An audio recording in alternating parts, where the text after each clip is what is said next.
This is The Space Shot, episode 39 for June 22nd, 2017.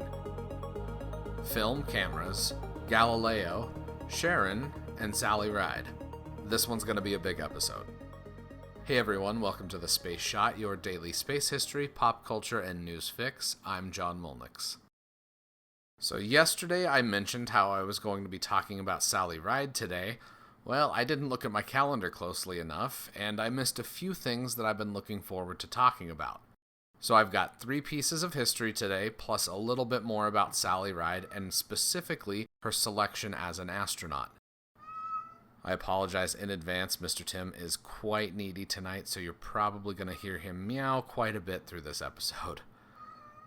First piece of history, on this day in 2009, the Kodak company announced that Kodachrome, the film that helped define the photographs of basically the entire mid-century, would be discontinued. A variant of Kodachrome, which was called Ektachrome, was used extensively throughout the space program from the early Gemini missions through Apollo and beyond.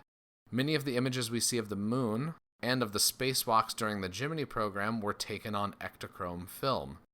It's interesting to think about all of the history that was captured on this type of film, and I think that's what makes a lot of these images really special.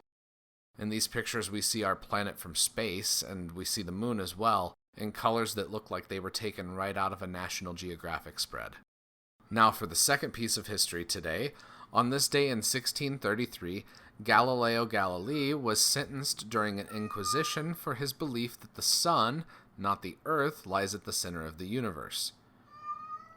Galileo rejected the church-supported geocentric model of the universe, in which the Earth lies at the center of everything, and where the planets revolve around the Earth instead of the sun.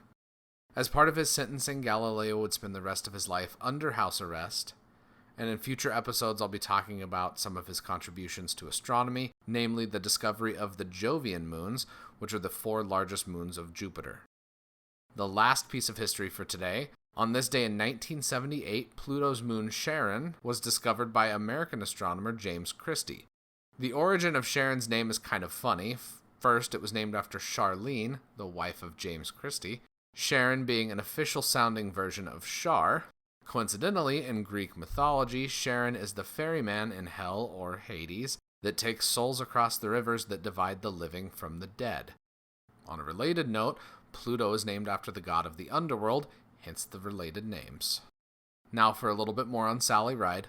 One of my favorite things to read are the transcripts that the Johnson Space Center Oral History Project has available online. This morning, while reading Sally Ride's oral history, I drank a delicious cup of coffee from Onyx Coffee Lab. It's called Sugar Skull, and it's a blend of coffees from Colombia and El Salvador, and I love the chocolate and cherry notes in the coffee. I'll link to their store in the show notes. It's definitely a coffee worth checking out. Anyways, back to the oral history, especially since it's too late in the day to be drinking coffee. The interviewer asks Ride about the process of becoming an astronaut. She replied that, quote, "I saw an ad in the Stanford University student newspaper that the Center for Research on Women at Stanford had put in the paper on behalf of NASA. It announced that NASA was accepting applications for what would be the astronaut class of 1978. The ad made clear that NASA was looking for scientists and engineers, and it also made clear that they were going to accept women into the astronaut corps. They wanted applications from women, which is presumably the reason the Center for Research on Women was contacted and the reason that they offered to place the ad in the Stanford student newspaper." Ride went on to describe the process of applying to NASA.